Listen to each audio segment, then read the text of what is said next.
பாடுகள்ல இன்று நம்ம என்ன படிக்க போறோம் அப்படின்னு நேர் கூட்டல் சம்பந்தமான வினாக்கள் ஆல்ரெடி படிச்சோம். இப்ப கழித்தல் எவ்வாறு செய்யறதுன்றது சிம்பிளா சொல்லித்தரேன். அதை விளங்கிக்கொள்ள ட்ரை பண்ணுங்க. இந்த இடத்துல நமக்கு 5m சக 2x 5m சக 2x சமன் 52. அடுத்தது 8m சக 2x சமன் 82. ஓகே, இதுதான் தரப்பட்டுள்ள தரவுகள். இந்த 2 தரவுகளையும் பயன்படுத்தி m, x என இரு தெரியாக்கணியங்களுக்குரிய விடைகளையும் கண்டுபிடிக்க போறோம். யூசுவலா நம்ம செய்யற மாதிரி முதலாவது சமன்பாடு எழுதி கொள்ள வேண்டும். அடுத்து இரண்டாவது சமன்பாட்டை எழுதி கொள்ள வேண்டும். இதற்கு அடுத்து பாருங்க, இவற்றினுடைய குணகங்களுக்கான ஒரு சிறிய அட்டவணை போட்டு குணகங்களின் அடிப்படையில நம்ம இந்த 2 சமன்பாடுகளையும் கூட்ட வேண்டுமா கழிக்க வேண்டுமா அதை கண்டுபிடிப்போம். m, x. எம்மினுடைய பெருமானம் முதலாவது சந்தர்ப்பத்துல அடையாளத்துடன் எழுதப்பட வேண்டும். நேர் 5. எக்ஸினுடைய பெருமானம் நேர் 2. இரண்டாவது சந்தர்ப்பத்துல பாத்தீங்கன்னா எம்மினுடைய பெருமானம் நேர் 8, எக்ஸினுடைய பெருமானம் நேர் 2. இந்த இடத்துல நம்மளுக்கு ஒரு விஷயம் கட்டாயம் இது கவனமா யோசிப்போம். 2 தெரியாக்கணியங்கள் வரும் சந்தர்ப்பத்துல ஏதாவது ஒரு தெரியாக்கணியத்தை அந்த சமன்பாட்டிலிருந்து இல்லாமல் ஆக்கிவிட்டு சமன்பாட்டிலிருந்து தெரிந்து விட்டு இன்னொரு தெரியாக்கணியத்திற்குரிய பெருமானத்தை கண்டுபிடிக்க வேண்டும். ஒன்று இல்லாமக்கிட்டு தான் இன்னொன்று நம்ம கண்டுபிடிக்க வேண்டும். இரண்டையுமே நம்ம வைத்துக்கொண்டு கண்டுபிடிக்க முடியாது. ஸோ அந்த ஒன்றை நம்ம இந்த சமன்பாட்டிலிருந்து வெளியேற்றுவதற்காக என்ன செய்யணுன்றதை பார்ப்போம்.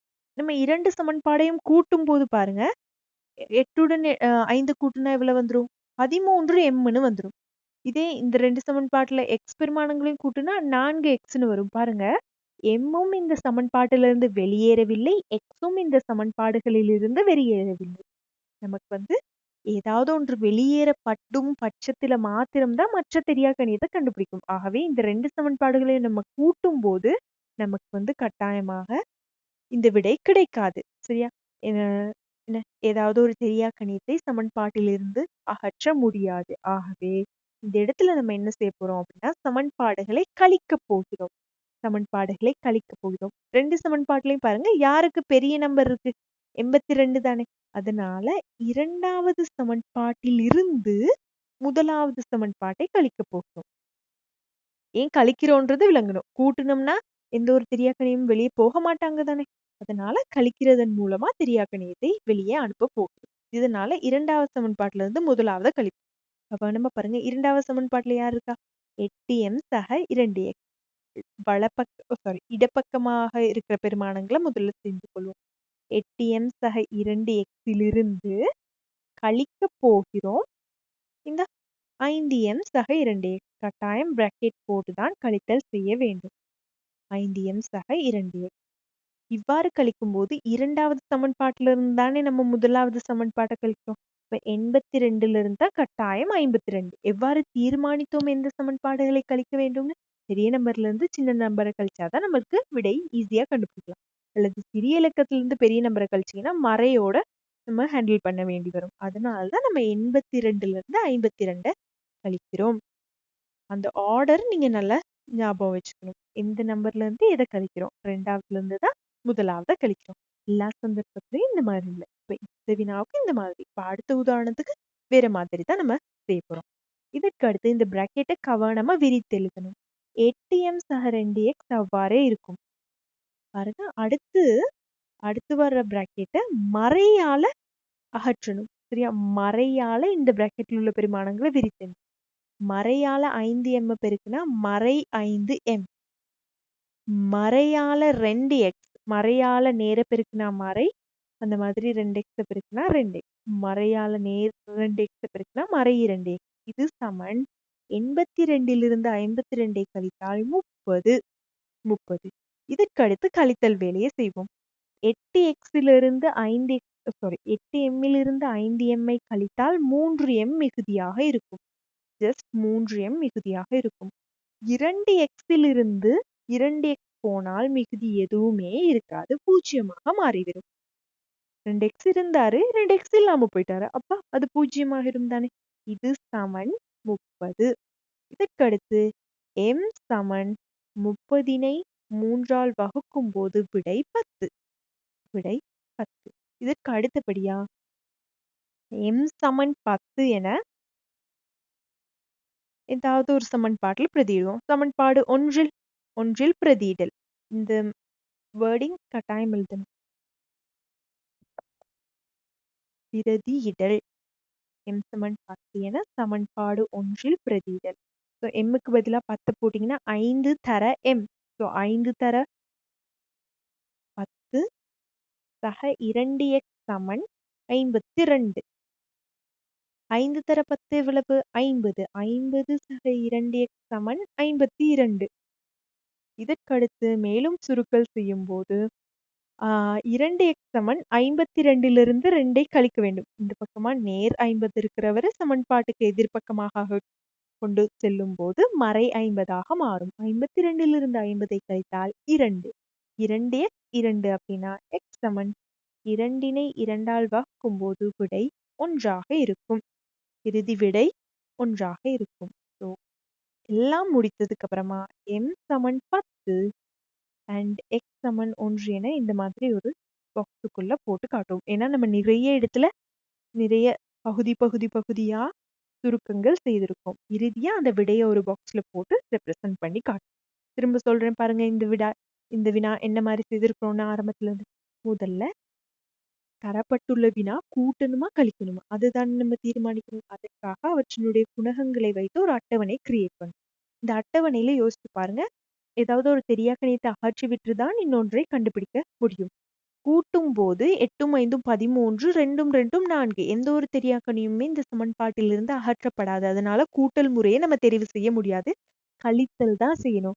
கழிக்கும் போது எப்படி கழிக்கணும்? பெரிய நம்பர்ல இருந்து சிறிய நம்பரை கழிக்கிறது தான் புத்திசாலித்தனம். இல்லைன்னா நீங்க மறை நம்பர்ஸோட டீல் பண்ண வேண்டி வரும். சில நேரம் நம்ம பிழை விட்டுறோம் தானே. அதனால 82 இருக்கிற நம்பர் இருக்கிற சமன்பாடு இரண்டாவதுல இருந்து முதலாவது கழிக்கும். இப்ப 8m சக 2xல இருந்து 5m சக 2x கழிக்கிறோம். பிராக்கெட் போட்டு கட்டாயம் இந்த கழித்தல் அடையாளம் எழுதி காட்டும். இதே மாதிரி வலப்பக்கமா 82ல இருந்து 50 கழிக்கிறோம். பிராக்கெட்டை அகற்றி எழுதும் போது 8m சக 2x அவ்வாறே இருக்க மறையால் இந்த அடைப்பு நீக்கப்படும் போது மறை 5m மறை 2x என அவற்றினுடைய அடையாளங்கள் மறையால் பெருக்கப்பட்டு மாற்றமடையும். சமன் 82லிருந்து 52ஐ கழித்தால் 30. 8mலிருந்து 5m கழித்தால் 3m. 2xும் 2xும் நேர் 2xும் மறை 2x சேர்ந்து 0ஆக மாறிவிடும். ஸோ அதனை இதற்கு மேல் எழுத தேவையில்லை. 3m 30 அது சுருக்கி எம்மினுடைய விடை 10 என கண்டுபிடிக்கலாம். இதற்கடுத்து m சமன் 10 என யாதாயினும் ஒரு சமன்பாட்டில் பிரதியிடுவதன் மூலம் xினுடைய விடை 1 என கண்டுபிடிக்கப்பட்டுள்ளது. ஸோ இறுதி விடை m சமன் 10 x சமன் 1ஆக இருக்கும். இந்த வினாவில் முதல்ல என்ன செய்யணும்? அவற்றினுடைய குணகங்களை கொண்ட ஒரு அட்டவணையை தீர்மானிக்க போகிறோம்.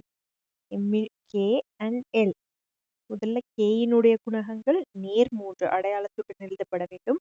நேர் 3. எல்லினுடைய குணகம் நேர் 4. அடுத்த சந்தர்ப்பத்தில் கேயினுடைய குணகம் நேர் 3, எல்லினுடைய குணகம் மறை 2. இந்த இடத்தில் நம்ம யோசிக்க வேண்டும். இந்த 2 சமன்பாடுகளையும் கூட்டும் போது அவற்றில் ஏதாவது ஒரு தெரியாக்கணியும் அகற்றப்படுமா என. கூட்டும் போது என்ன வரும்? யோசிச்சு பாருங்க. 3ஓட 3 கூட்டுனா 6. 4லிருந்து 2ஐ கழித்தா அதாவது கூட்டல்னா கூட்டுத்தொகை எடுக்கும்போது 2ன்னு வரும். 2l 6k 2l எந்த ஒரு தெரியாக்கணியுமே அகற்றப்படவில்லை. அதனால் கூட்டல் முறை பொருத்தமாக இருக்காது. அடுத்து கழித்தல் முறைக்கு போவோம். கூட்டல் இல்லைன்னா அடுத்தது கழித்தல். ஆகவே இப்போ என்ன செய்ய போறோம்னா நீங்க உங்க விருப்பப்படி கழிக்கலாம். முதலாவது சமன்பாட்டில் இருந்து இரண்டாவதையும் கழிக்கலாம் அல்லது இரண்டாவது சமன்பாட்டில் இருந்து முதலாவதையும் கழிக்கலாம். நான் ஆல்ரெடி சொல்லி தந்த எக்ஸாம்பிள் உங்களுக்கு இரண்டாவது சமன்பாட்டில் இருந்து முதலாவதை கழிக்கிற மாதிரி தானே சொல்லி தந்தேன். இதுல என்ன செய்வோம்? இது சமன்பாடு 1, இவர் சமன்பாடு 2. இப்படி முதலாவதுல இருந்து இரண்டாவது கழிக்கிறதுன்னு தீர்மானிச்சிட்டோம். நீங்க எதுல இருந்து வேணாலும் எதை கழிக்கலாம். ஸோ முதலாவதுல இருந்து இரண்டாவது சமன்பாட்டை கழிக்க போகிறோம். இப்போ வலப்பக்கம் உள்ள இடப்பக்கம் உள்ள பெருமானங்கள் தான் முதல்ல தீர்மானிக்கணும். முதல்ல 3k சக 4l கட்டாயம் அவற்றினை அடைப்புக்குறியினுள் எழுதப்பட வேண்டும். 3k சய 2. இங்கேயும் கட்டாயம் அடைப்புக்குறி எழுத வேண்டும்.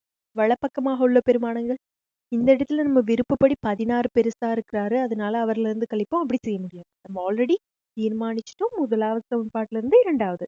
முதலாவதுக்குரிய வலப்பக்க பெருமானம் 4. 4 தான் 16 கழிக்கப்பட வேண்டும்.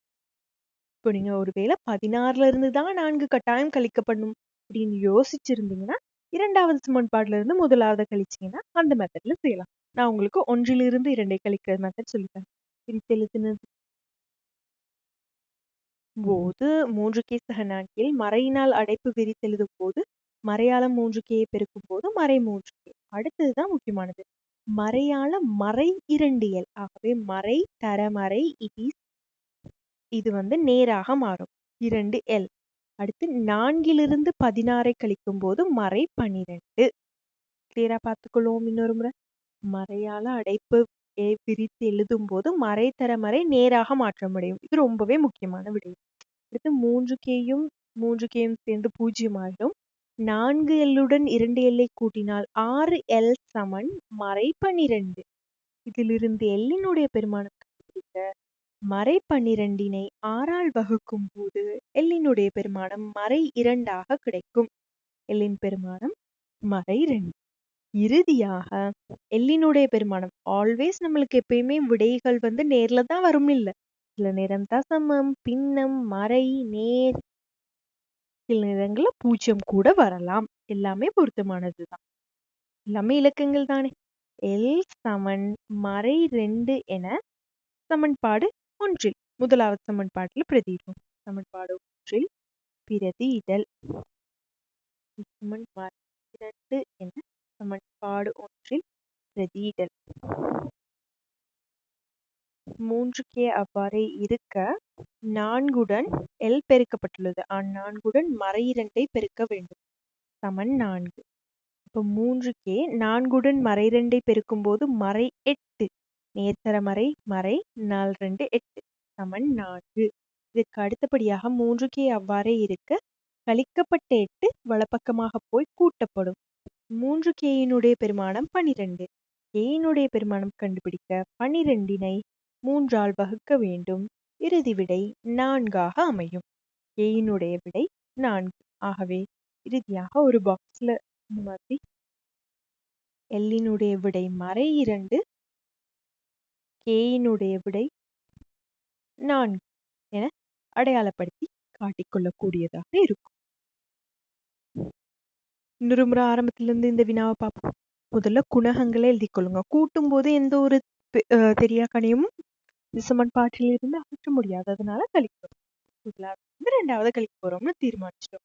இடப்பக்க பெருமானங்களை கழிக்க அதே மாதிரி வலப்பக்க பெருமானங்களையும் கழிக்கும் போது இந்த அடைப்புக்குறி போட்டு கழித்தாதான் அந்த மறை நேராகிறது எல்லாமே தெளிவா எழுதி கொள்ளக்கூடியதா இருக்கும். இந்த பக்கம் மறை 12 சுருக்கி எல்லைக்குரிய விடை மறை 2 என இருந்தால் அந்த பெருமானத்தை முதலாவது சமன்பாட்டில் பிரதிட்டு சுருக்கும் போது k 4 அமைகிறது. முதல்ல அவற்றினுடைய குணகங்களை கொண்டு ஒரு அட்டவணை உருவாக்கப்பட வேண்டும். CB பாருங்க, முதலாவதுல நேர் 4, பீனுடைய பெருமானம் மறை 1, மீனுடைய பெருமானம் நேர் 4 மற்றும் ஒரு முறை பீனுடைய பெருமானம் மறை 2. இது ரெண்டையும் கூட்டுறோம். கூட்டும் போது யோசிச்சு பாருங்க, 4உடன் 4 சேர்ந்தால் 8, மறை 1உடன் மறை சேர்ந்தால் மறை 3. எந்த ஒரு தெரியாக்கணியமும் சமன்பாட்டில் இருந்து அகற்ற முடியாது. கூட்டும் போது எந்த ஒரு தெரியாக்கணியமும் சமன்பாட்டில் இருந்து அகற்ற முடியாது. ஆகவே இந்த இடத்தில் கூட்டலுக்கு பதிலாக நம்ம என்ன விடயத்தை செய்ய போறோம் அப்படின்னு பாத்தீங்கன்னா, கழித்தல். ஒரு சமன்பாட்டில் இருந்து ஒரு சமன்பாட்டை கழிப்பதன் மூலமாக விடைய கண்டுபிடித்துக் கொள்ளலாம். எதிலிருந்து எது கழிக்க போறோம் அது நம்மளோட விஷயம். இதிலிருந்து இரண்டாவது கழிக்கலாம் அல்லது இரண்டாவதுல இருந்து முதலாவது. இந்த இடத்துல நான் முதலாவது சமன்பாட்டில் இருந்து இரண்டாவது சமன்பாட்டிற்குரிய பெருமானங்களை கழிக்க போறேன். முதல்ல இடப்பக்கமாக 4c சய b பிராக்கெட்ல போட்டுக்கொள்ளுங்க. கழிக்க வேண்டும் 4c சய 2b. கழிக்கும் போது பெருமானம் வலப்பக்கமாக 7 2 கழிக்க வேண்டும். இப்போது இந்த அடைப்பு நீக்கி எழுதும் போது 4c சய b மறையால அடைப்பு நீக்கும் போது மறைத்தர 4c மறை 4c மறையால மறை 2b பெருக்கும் போது மறைத்தர நேர் 2b. 7லிருந்து 2 கழிக்கும் போது 5. 7லிருந்து 2 கழிக்கும் போது 5 டைரக்டா கண்டுபிடித்திடலாம். இதற்கு அடுத்து பார்த்தீங்கன்னா கழித்தல். 4cயும் நேர் 4cயும் மறை 4cயும் சேர்ந்து 0 மாறிவிடும். அடுத்து பாருங்க 2b b 2லையுமே வெவ்வேறு அடையாளம் இருக்கிறது. ஆகவே கழிக்கும் போது ஒரு b வரும். ஜஸ்ட் b வரும். 2b இருந்தது, அதுல ஒரு b கழிக்கப்பட்டு விட்டது, மிகுதி இருக்கிறது b. bயினுடைய பெருமானம் 5. மிகவும் இலகுவாக bயை கண்டுபிடித்துக் கொள்ளலாம். அதற்கு அடுத்தபடியாக b சமன் 5 என சமன்பாடு ஏதாவது ஒரு சமன்பாட்டுல பிரதியிடுவோம். சமன்பாடு 1ல் பிரதியிடுவோமே. 1ல் பிரதியிடல். பிரதியிடும் போது எவ்வாறு வரும்? ஏன்னா 4c அவ்வாறு இருக்கும். மறை bயினுடைய பெருமானம் 5 சமன் 7. 4c சமன் 7லிருந்து இந்த கழிக்கப்பட்ட 5 வலப்பக்கமாக வந்து கூட்டப்படும். 4cயினுடைய பெருமானம் 12ஆக இருக்கும்போது c சமன் 12ஐ 4ஆல் வகுத்தால் 3.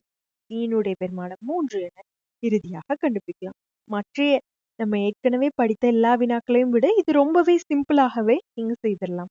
இதற்கடுத்து இறுதியாக விடைகளை ஒரு பாக்ஸ்ல போட்டு கொடுப்போம். b சமன் 5, c சமன் 3 இவைதான் இறுதி விடைகள். மறை விடைகள் இந்த இடத்தில் வராது. இவ்வளவுதான் கழித்தல் பயன்படுத்தி ஒருங்கமை சமன்பாடுகளை தீர்க்கும் முறையாக இருக்கிறது.